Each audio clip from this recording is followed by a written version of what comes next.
No university can predict this kind of shooting in advance. However, Campbell assured us that this university is fully capable of dealing with such threats. In 1968, the U.S. Supreme Court ruled in Brandenburg versus Ohio that unless the speech results in imminent lawless action, then it is protected by the First Amendment of the Constitution.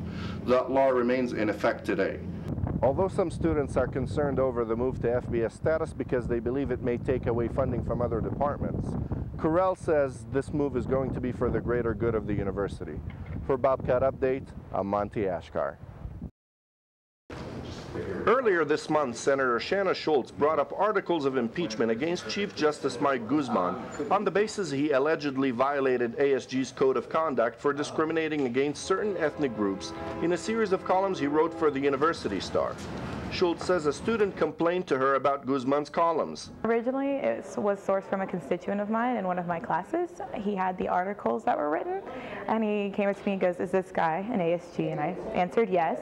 And he said, "So what, does ASG just allow discrimination?" In response to the charges, ASG formed a committee to decide whether Guzman should be impeached. Earlier this week, the committee decided no, he was not in violation. We put equal weight on what the Constitution said and on what each member of that committee thought sincerely from the allegations and from the evidence in front of them, whether he was guilty. Senate Pro Tem Sarah Wood says Guzman has been cleared of the charges because of ambiguous language in the ASG Constitution.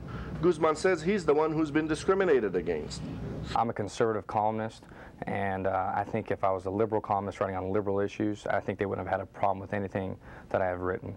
Media law professor Gilbert Martinez says that even if the ASG had succeeded in impeaching Guzman, he probably could have won a lawsuit on First Amendment grounds. The First Amendment, of course, protects freedom of speech. Martinez says his newspaper articles would not have been sufficient grounds for impeachment. Now, I think there's a difference between discriminatory conduct, which you can punish, and discriminatory speech, which would certainly be protected by the First Amendment.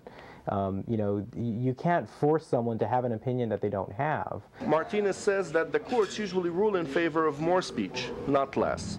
In 1968, the U.S. Supreme Court ruled in Brandenburg versus Ohio that unless the speech results in imminent lawless action, then it is protected by the First Amendment of the Constitution. That law remains in effect today. For Bobcat Update, I'm Monte Ashqar. The concern is this: the move is going to cost a lot of money, and there is fear that the needed funding will come at the expense of academics. We just need a lot of money right now for other departments, preferably the math department. Since I'm a mathematics major, it'd be nice to get better chalk, because our chalk, we got like the cheapest chalk this year, which breaks extremely easily. The professors don't like it. Be nice to have better tables, new chalkboards, even dry erase boards, things like that. I would rather like our fees and things be going to that than like raising our athletic fees and stuff. Roll says the university should get its house in order before making such move. Next year, the athletics department will be receiving an additional $2 million for its budget, bringing the total up to $18 million. Associate Athletics Director Don Correll says the move will benefit everyone at the university. You know, athletics is like it or not, sometimes the front porch of what people see from a university, obviously on a national level. Being exposed with more television games, being more recognized. Some students like the idea of joining the WAC and being eligible for FBS competition. I think it's a good move on Tech State's part. We can increase the amount of students we have coming here if more students are interested in our football program. It'll help as far as recruitment and whatnot. Although some students are concerned over the move to FBS status because they believe it may take away funding from other departments, Correll says this move is going to be for the greater good of the university. For Bobcat Update, I'm Monte Ashqar. The lead Mexican investigator looking into the disappearance of a Colorado man along the Texas border has been killed. The wife of David Hartley says her husband was killed by pirates a couple of weeks ago on Falcon Lake, and she urged the Mexican authorities to step up their efforts to find his body. But the decapitated head of the officer who led the investigation was stuffed into a suitcase and left at an Army garrison yesterday.